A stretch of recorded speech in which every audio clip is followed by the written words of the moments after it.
Our final panelist, Tom Countryman, will be talking about opportunities for the Biden administration to take action. Tom is the former U.S. Acting Undersecretary of State for Arms Control and International Security. He is chairman of the board of the Arms Control Association, a nonpartisan NGO which analyzes key security issues and advises the executive branch, Congress, and the public on choices to promote global security and reduce the risk that weapons of mass destruction will be used. He retired from the senior Foreign Service in January 2017 after 35 years of service. At that time, he served simultaneously as Acting Undersecretary for Arms Control and as Assistant Secretary for International Security and Nonproliferation, ISN. After serving in Belgrade, Washington, and Cairo, he advised Ambassador Albright on Middle East affairs at the U.S. mission to the United Nations and was Director for Near East Affairs at the National Security Council. Prior to his appointment at ISN, he served in Rome, Athens, the Bureau of European Affairs, and the Bureau of Political Military Affairs. Tom, welcome to the panel. Thank you very much, Danny. And let me thank all the people who did the hard work to organize this today and all of the organizations involved. The Arms Control Association is very proud to partner with you. We're now in our 50th year of questioning conventional wisdom and of helping to make hard choices in national security policy. And the Arms Control Association is very proud to have on its board people like Professor Mian and Professor Claire. Now, the campaign to save the planet from the existential risk of nuclear war is as old as nuclear weapons themselves. But we cannot afford to have it be an eternal struggle. Progress has been steady at times and dramatic at other times, but we still have so far to go. As we advocate for this ultimate goal, as we raise awareness about the continuing threat of nuclear weapons to humanity, we have to at the same time be able to support incremental policy steps that bring us towards that goal. And as we advocate and campaign for those specific policy steps, which is where I spent more of my time, we must never lose sight of that ultimate goal, that there is a purpose and an achievable objective that we can reach. What we expect of the Biden administration is that the president and his team take no steps that will make it harder ultimately to reach that goal. That's the minimum that we have to ask for and demand. But there is a lot more that we should be demanding and that we should be campaigning for.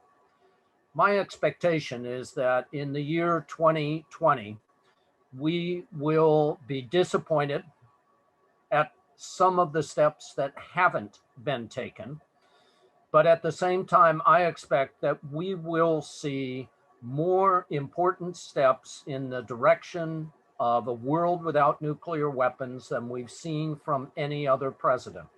And I say that because we have not had a president before who was so knowledgeable about nuclear weapons, who had spent so much of his career working with these issues, and also because of the excellence and the commitment of the team that he is putting in place.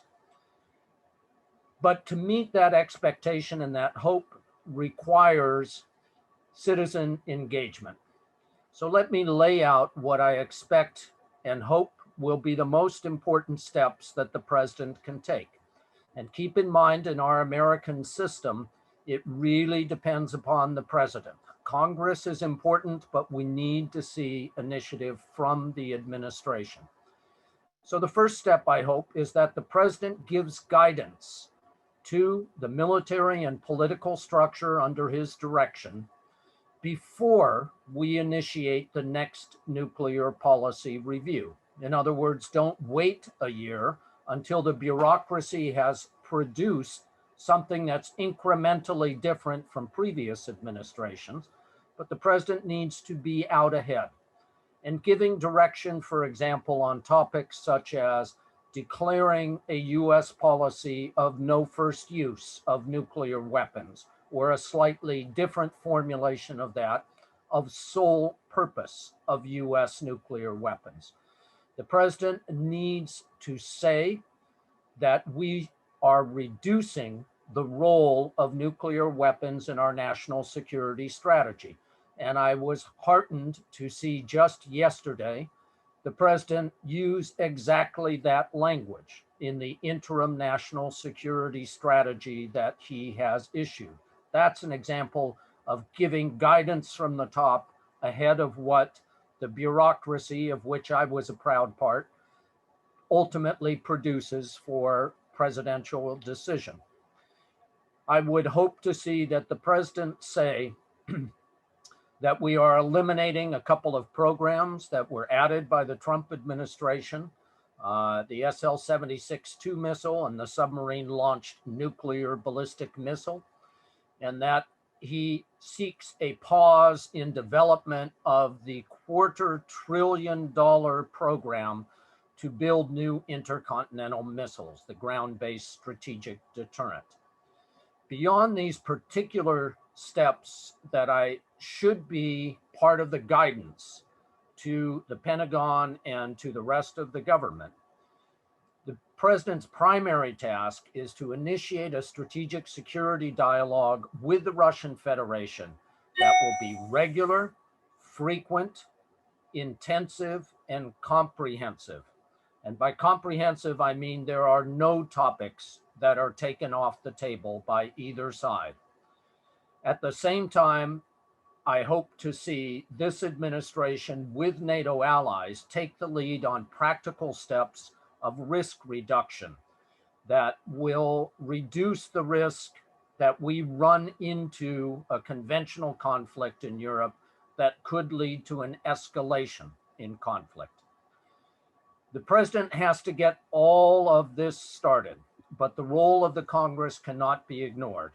And I hope in particular that American citizens will ask their representatives in Congress to support legislation that will end sole launch authority. That is the exclusive power of the president without consulting with anybody to initiate the use of nuclear weapons.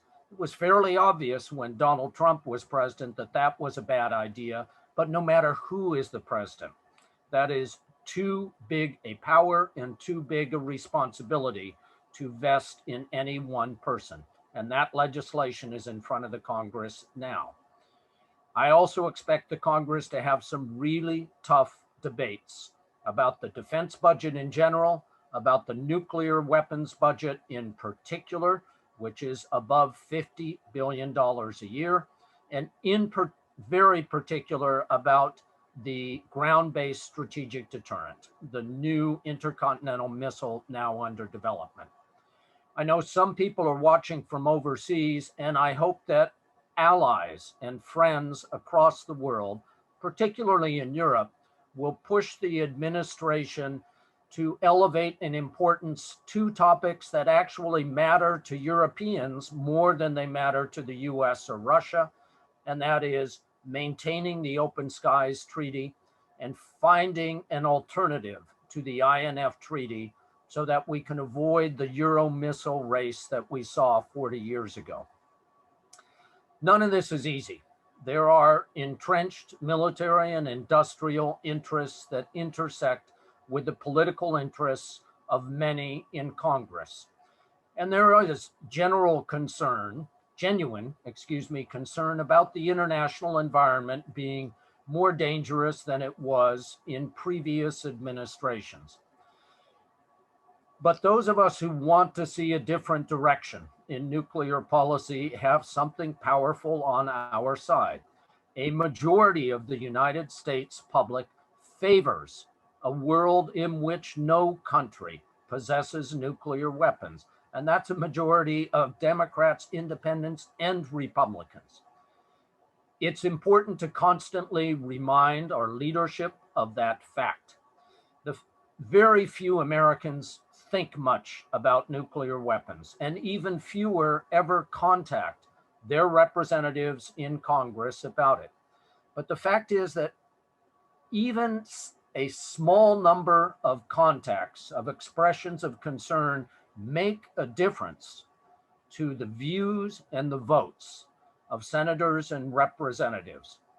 So the mobilization of American opinion and getting it right into the offices and the heads of our leaders in Congress is crucial. We expect a lot of the Biden administration, and I'm going to remain optimistic about the steps forward that can be taken in the next 4 years.